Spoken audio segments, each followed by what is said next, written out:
Duck and Goose, written and illustrated by Tad Hills, read by Mrs. Lavallee. "Oh my, what is that?" Duck quacked.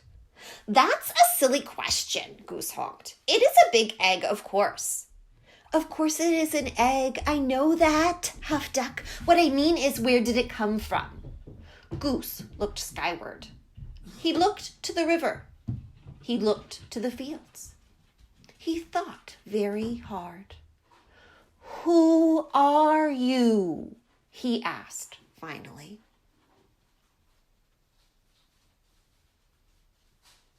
"I," said Duck, puffing out his feather chest, "am the one whose egg this is. I saw it first."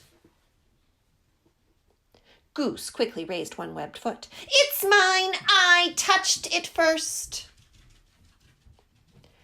"Hey! You should never put your dirty foot on an egg," Duck scolded. "Don't you know anything about caring for eggs?" "Yes, I do," Goose cried out. "Stop yelling," Duck yelled, then whispered forcefully, "Don't you know that you and your screaming are very likely disturbing the baby bird who is trying to take a snooze inside this egg?" Goose wished that Duck wasn't right. He lowered his head and whispered softly, "I'm very sorry. Go back to sleep in there." "My, that's quite a beauty you have," called a bluebird from across the river. "Thank you, it's mine," quacked Duck. "Actually, it's mine," honked Goose. "Thank you." "So," asked Duck, "what do we do now?" "We should do something," suggested Goose. "Yes, you are right. Good thinking," agreed Duck. "Like what?"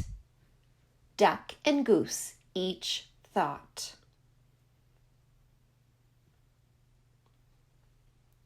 "Well, we must keep the egg warm until the fuzzy little occupant is ready to come out," said Goose. "Excellent idea!" exclaimed Duck. He pushed past Goose. "Step aside and I shall do just that." But Goose was quick too.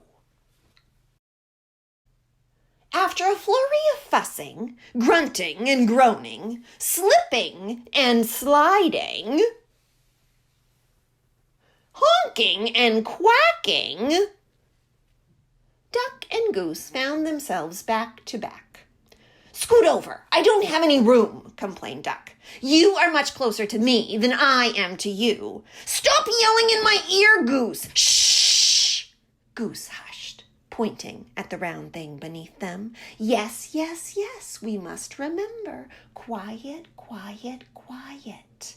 We mustn't disturb the little one." And so they sat, very still and very quiet, waiting. For a long time they waited. They listened to the crickets chirp and the frogs burp. "I am going to teach this baby bird to quack like a duck," Duck boasted. "Well, I am going to teach it to honk like a goose," Goose honked back. "I'm going to teach this baby bird to waddle," Goose added. "So am I," Duck said.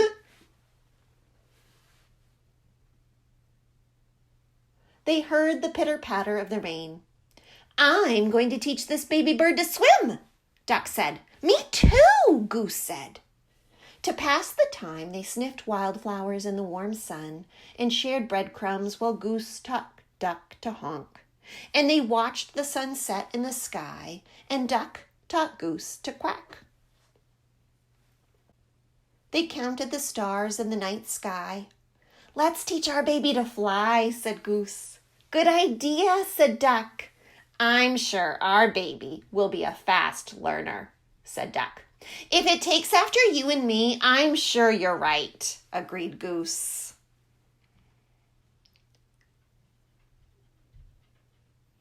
Together they waited until, "Did you feel that, Duck?" Duck nodded. "Yes! Did you feel that, Goose?" Goose nodded. "It's time, Goose! It's time!" Duck squawked.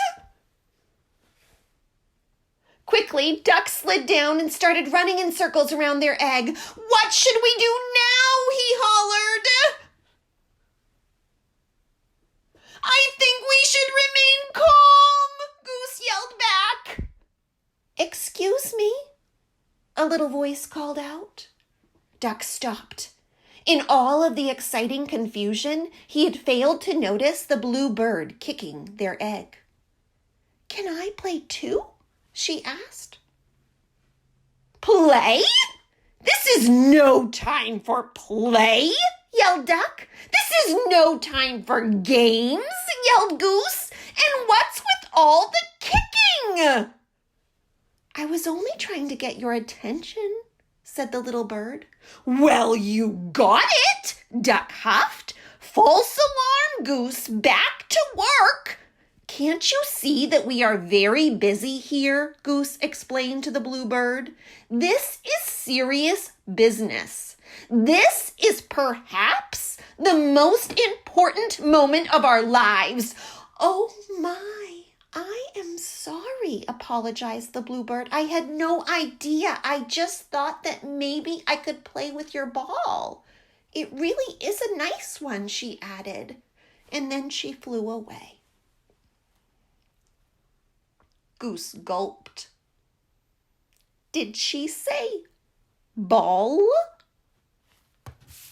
He whispered to Duck. You know, I did have my doubts, Duck finally said. It is a bit squishier than most eggs I've seen. Yes, and I must say I was somewhat suspicious of those big dots, Goose admitted. It may not be an egg, but it is lovely, said Duck.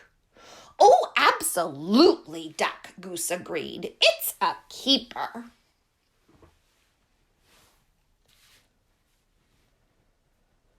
As the crickets chirped, the frogs burped, and the grass swayed in a gentle breeze, Goose quacked, and Duck honked, and the ball bounced, rolled, and sometimes